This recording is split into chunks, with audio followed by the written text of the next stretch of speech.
बहनों और भाइयों, जो समाज अपने पूर्वजों को विस्मृत करता है उसका कोई भविष्य नहीं होता है। दुर्भाग्य से भारत की परंपरा को, भारत के मूल्यों को, भारत के आदर्शों को विस्मृत करके, उसको भ्रम में डाल करके कुछ लोगों ने एक ठेका सा ले लिया है भारत के खिलाफ षड्यंत्र करने का। मैं बहुत चौंक हूं उन चीजों को देख करके। मैं भी पिछले दिनों इस रायबरेली के सांसद श्री राहुल गांधी जी के एक बयान को पढ़ रहा था। उनका बयान, ये महाराष्ट्र के अंदर उन्होंने एक बयान दिया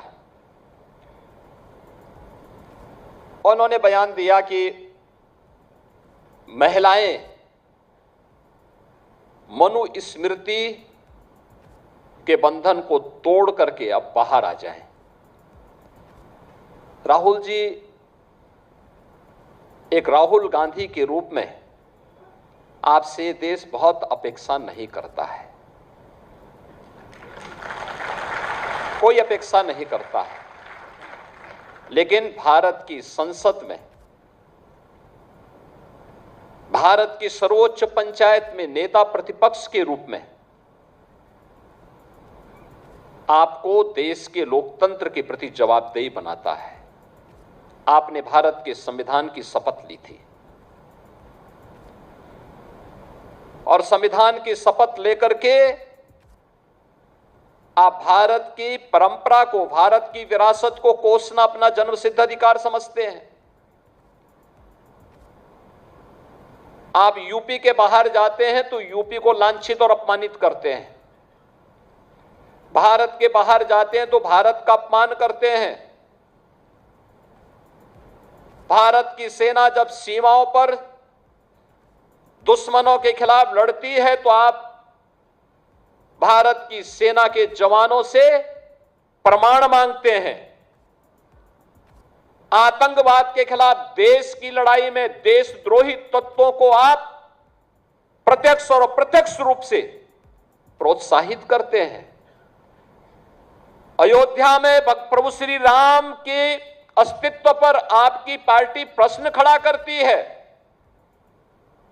और लोकतंत्र के प्रति आपकी निष्ठा क्या है, ये तो इस देश ने 1975 में आपातकाल की काली साया को देखा है। आप मनु पर या राम पर या भारत की विरासत पर टिप्पणी करते हैं। मनु को जानना है तो आप अथर्ववेद पढ़िए,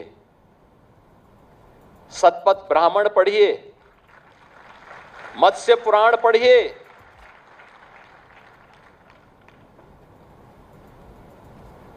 आपको सारी जानकारियां मिल जाएंगी। मैं पूछना चाहता हूं, कौन ऐसा व्यक्ति है जिसके जीवन में किसी न किसी रूप में, मां के रूप में या बहन के रूप में या पत्नी के रूप में या फिर बेटे के रूप में किसी महिला का संरक्षण उसे न प्राप्त होता हो? कौन ऐसा व्यक्ति है? क्या कोई बेटी पिता के बगैर है? क्या कोई बहन भाई के बगैर है? क्या कोई पत्नी पति के बगैर अपने अस्तित्व को मानती है? और क्या कोई मां बेटे के बगैर अपने अस्तित्व को पूर्ण मानती है? अगर मनुस्मृति ने ये बात कही है